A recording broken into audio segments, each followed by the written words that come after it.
At Sugar Shane Mosley para i-promote ang kanilang bakbakan sa darating na Mayo. Si Pacman may hirit sa bagong umahamon sa kanya. Makitime out tayo kay sports saksi Chino Trinidad. Bumigda na sa harap ng media sa Beverly Hills, California si Manny Pacquiao at Sugar Shane Mosley. Simula na ito ng kanilang coast-to-coast media tour sa Amerika para i-promote ang kanilang laban sa Mayo. Si Pacman, ibinida pa ang wikang Pinoy sa international media. Mayong hapon, magandang araw sa inyong lahat.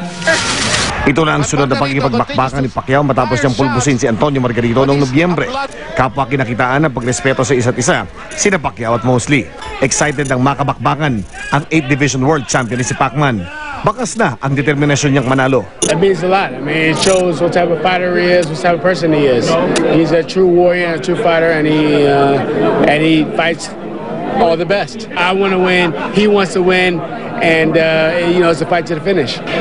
Ang pambansang kamao ayaw ding magpapakumpiyansa, lalo na't nakataya ang kanyang WBO welterweight belt. I know it's more responsibility. That's why I have to train hard and make myself 100% condition on May 7th. I don't want to predict the fight. I'm just doing my job. I'm gonna do my best in training and also in the fight.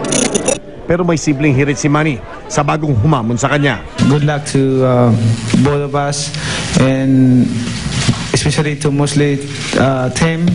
Hope you train hard for this fight, and I will train hard for this fight.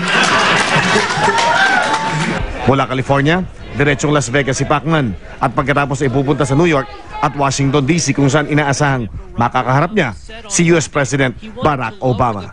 Chino Trinidad, Nakatutok, 24 oras.